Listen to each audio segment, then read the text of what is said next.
Bismillahirrahmanirrahim. Assalamualaikum warahmatullahi wabarakatuh. Innal hamdalillah nahmaduhu wa nasta'inuhu wa nastaghfiruh wa na'udzu billahi min syururi anfusina wa min sayyiati a'malina may yahdihillahu fala mudhillalah wa may yudhlilhu fala hadiyalah. Asyhadu an la ilaha illallah wa asyhadu anna Muhammadan abduhu wa rasuluh la nabiyya ba'da. Pemirsa rahimakumullah.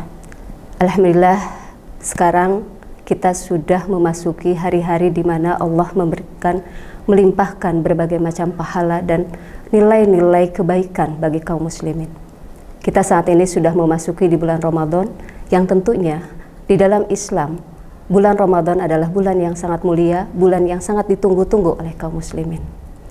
Sebagaimana yang Allah firmankan di dalam surat Al-Baqarah bahwasannya tujuan dari bulan Ramadan itu adalah membentuk ketakwaan di tengah-tengah kaum muslimin. Dan ketakwaan inilah di dalam persepsi Islam diartikan bagaimana kaum muslimin itu bertambah ketaatannya terhadap Allah, bertambah ketundukan mereka terhadap aturan-aturan syariat Islam di dalam kehidupan kesehariannya. Inilah yang kemudian bagaimana kaum muslimin saat ini pada faktanya banyak sekali kaum muslimin yang melaksanakan puasa di bulan Ramadan hanya mereka rasakan itu adalah rasa haus dan lapar saja. Sebagaimana di dalam hadis At-Tabrani menyatakan bahwa banyak sekali kaum muslimin yang melaksanakan ibadah saum di bulan Ramadan yang mereka rasakan hanyalah rasa haus dan lapar. Dan ini tentunya sebuah kerugian besar bagi kaum muslimin yang melaksanakan ibadah di bulan Ramadan, saum di bulan Ramadan itu dengan penuh dengan sesuatu yang tidak bernilai dan berpahala di sisi Allah Subhanahu wa taala. Pemirsa rahimakumullah, di dalam Islam salah satu ciri orang yang bertakwa, karakter orang yang bertakwa itu adalah ketundukan dan ketaatan terhadap Islam secara total. Nah, ini sebagaimana Allah firmankan di dalam surat Al-Baqarah ayat 208. A'udzubillahi minasyaitonirrajim. Bismillahirrahmanirrahim. Ya ayyuhalladzina amanu udkhulu fis-silmi kaffah. Wahai orang-orang yang beriman, masuklah kalian kepada Islam secara kafah. Di dalam tafsir Ibnu Katsir menyampaikan bahwa masuknya kaum muslimin itu diperintahkan kepada Islam itu secara kafah. Nah, ini yang tidak difahami oleh kaum muslimin saat ini. Mereka banyak sekali mengambil Islam, mengambil syariat Islam sesuatu yang hanya sebagian saja, secara parsial di tengah-tengah kehidupan mereka. Mereka hanya sebagian saja yang bermanfaat atau bisa dijalankan saja gitu ya yang mereka laksanakan. Akan tetapi hal-hal yang memang syariat Islam itu terkait dengan sulit untuk mereka lakukan, maka mereka tinggalkan. Padahal di dalam Islam, di dalam surat Al-Baqarah ayat 208 ini adalah sebuah perintah yang diwajibkan bagi seluruh kaum muslimin untuk masuk ke dalam Islam itu secara kafah. Kita bisa memahami bahwa hanya risalah Islamlah, istilah Islam secara kafah itulah yang dibawa oleh Rasulullah SAW. Adapun saat ini ketika kaum muslimin itu diopinikan, dikotak-kotakan dengan istilah-istilah seperti Islam radikal, Islam liberal, Islam moderat, atau Islam abangan, itu adalah istilah-istilah yang disematkan di tengah-tengah kaum muslimin oleh orang-orang kafir barat. Dan tentunya mereka memiliki tujuan yang sangat sistematis untuk menjadikan kaum muslimin itu tidak menyatu di dalam satu istilah yang sama, yaitu Islam secara kafah, Islam yang satu, atau ummatan wahidah, ya, umat yang satu. Nah, ini tentu narasi yang disampaikan oleh musuh-musuh Islam dari barat ini bertujuan untuk memecah belah kaum muslimin. Mereka menginginkan Islam itu tidak bangkit, mereka menginginkan kaum muslimin itu tidak bersatu, ya, sehingga kaum muslimin pada saat itu tidak memiliki kekuatan untuk kebangkitan di tengah-tengah umat Islam dengan Islamnya itu sendiri. Padahal kalau kita perhatikan lagi bagaimana di dalam Islam itu sendiri Rasulullah SAW menyatakan bahwasannya kaum muslimin itu masuk ke dalam Islam secara kafah itu agar kaum muslimin itu bisa melaksanakan seluruh syariat Islam, menjauhi segala larangan yang dilarang oleh Allah Subhanahu wa taala, menerapkan Islam secara kafah, menerapkan ajaran Islam dan juga syariat Islam secara kafah. Nah, ini yang memang tidak diharapkan, tidak diinginkan oleh musuh-musuh Islam dari barat. Nah, tentunya ini menjadi sebuah kewajiban bagi kaum muslimin untuk memahami betul sebenarnya ada apa di balik narasi yang disampaikan oleh musuh-musuh Islam ketika mereka menyematkan atau memberikan cap kepada kaum muslimin itu dengan Islam moderat, Islam liberal, kemudian Islam fundamentalis, bahkan mereka tidak segan-segan memasukkan kaum muslimin itu sebagai stigma terorisme itu disematkan kepada kaum muslimin.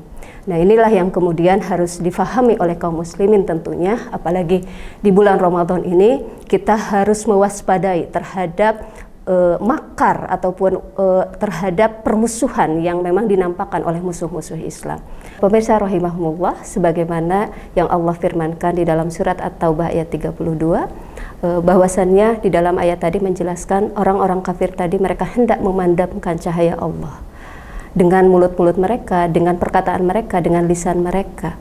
Hanya saja Allah menolak itu semua, bahkan Allah ingin menyempurnakan cahayanya, walaupun orang-orang kafir menolaknya, membencinya. Nah, di dalam surat At-Taubah ayat 32 ini jelas sekali bahwasannya kaum muslimin saat ini berupaya untuk dipecah belah oleh orang-orang kafir barat. Dan disinilah kemudian bagaimana orang-orang kafir barat itu berupaya agar kaum muslimin itu tidak terikat ataupun sesuai dengan syariat Islam. Mereka menginginkan pemahaman di tengah-tengah kaum muslimin itu sesuai dengan pemahaman dari barat.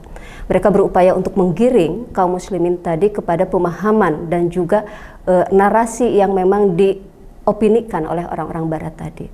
Jelas ini terlihat ketika musuh-musuh Islam, para analis Islam di Amerika Serikat itu menyatakan, salah satunya itu adalah Robert Spencer. Dia itu menyatakan bahwa ciri karakter dari muslim moderat itu adalah yang pertama adalah bahwasannya mereka itu menolak terhadap konstitusi atau undang-undang yang berdasarkan ajaran Islam, syariat Islam. Yang kedua adalah mereka juga mereduksi terhadap ajaran-ajaran Islam. Mereka menolak konsep jihad, mereka menolak konsep kehilafahan. Kemudian juga mereka itu menginginkan dihapuskannya adanya hukum-hukum jizyah di dalam Islam yang itu dibebankan kepada orang-orang kafir atau non-muslim pada saat ketika ajaran Islam itu diterapkan. Nah, karakter-karakter itu banyak sekali gitu ya, banyak sekali, tidak hanya itu, dan itu sengaja oleh musuh-musuh Islam itu disampaikan, diopinikan di tengah-tengah kaum muslimin, sehingga menjelma sosok dari muslim moderat itu adalah orang-orang yang memang tidak menginginkan ajaran Islam itu secara kafah itu diterapkan di tengah-tengah kaum muslimin. Mereka berupaya untuk menarasikan, menggambarkan syariat Islam itu dengan rasa permusuhan mereka. Mereka menggambarkan syariat Islam itu sesuatu yang memang dimonsterisasi gitu ya, menggambarkan sesuatu hal yang akan menakutkan. Dan inilah yang kemudian akhirnya sebagian dari kaum muslimin itu terbawa oleh opini tersebut.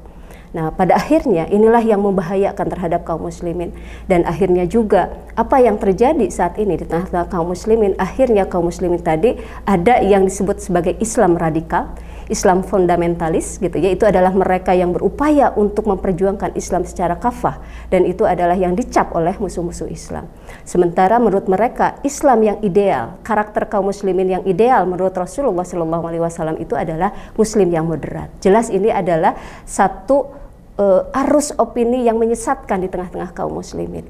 Maka di bulan Ramadan ini, para pemirsa rahimakumullah, kita harus berupaya untuk memahamkan ke tengah-tengah kaum muslimin bahwa upaya-upaya musuh-musuh Islam tadi gitu ya, di dalam menjadikan Islam tadi tidak difahami secara tepat, secara sebagaimana yang Rasulullah dan juga dicontohkan oleh para sahabat gitu ya, setelah mereka itu melakukan atau menerapkan Islam secara kafah, itu tidak diikuti oleh kaum muslimin saat ini. Maka di sini kita bisa melihat bagaimana Rasulullah SAW dan juga para khalifah itu menerapkan Islam secara kafah tadi ditundukkan gitu ya oleh kaum muslimin terhadap ajaran Islam tadi.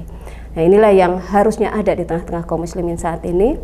Mereka kembali kepada ajaran Islam secara kafah, tidak hanya mengambil ajaran-ajaran Islam yang hanya sesuai dengan kebutuhan mereka, ataupun mereka menganggap bahwasannya kaum muslimin yang berjuang untuk menerapkan Islam secara kafah itu adalah golongan kaum muslimin yang radikal atau fundamentalis, atau bahkan saat ini mereka mengaruskan ke arah terorisme. Nah, ini yang kemudian harus dihilangkan tentunya di tengah-tengah kaum muslimin. Tentu upaya ini adalah bukan sesuatu yang tidak memiliki target musuh-musuh Islam ini. Mereka menginginkan dengan cara mereka, dengan strategi mereka itu merusak pemahaman kaum muslimin, mereka sebenarnya ingin menghentikan laju perjuangan dari kaum muslimin ke arah kebangkitan Islam.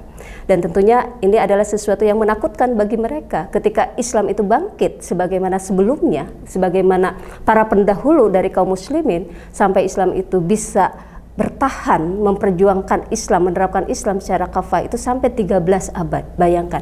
Dan itu adalah sesuatu yang ditakuti oleh orang-orang barat, musuh-musuh Islam terutama di sini. Nah, inilah yang kemudian harus kita sama-sama fahami, bahwasannya isu-isu ataupun opini-opini yang disampaikan saat ini di tengah-tengah kaum muslimin ini bisa menggiring sebenarnya ke dalam benak kaum muslimin, pemahaman kaum muslimin yang merusak.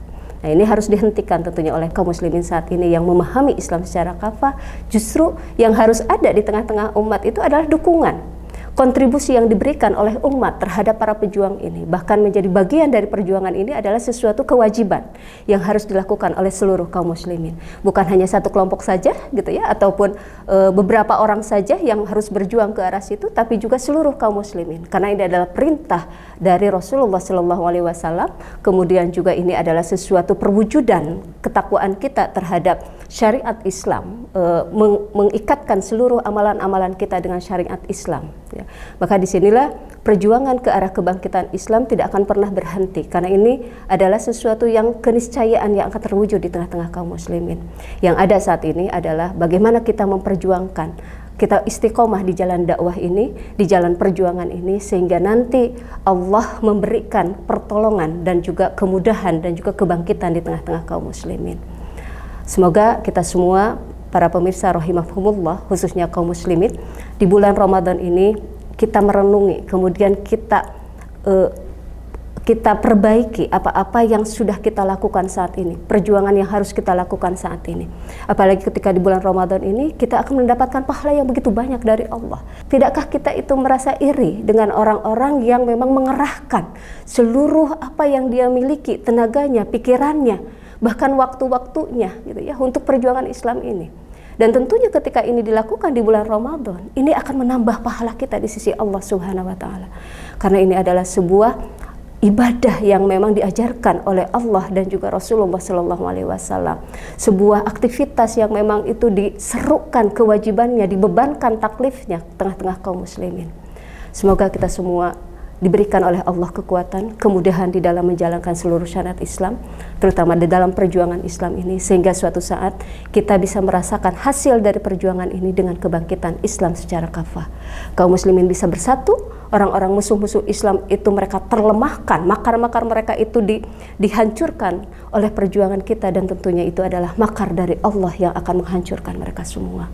Wallahu a'lam bishawab. Al-afwu minkum. Wassalamualaikum warahmatullahi wabarakatuh.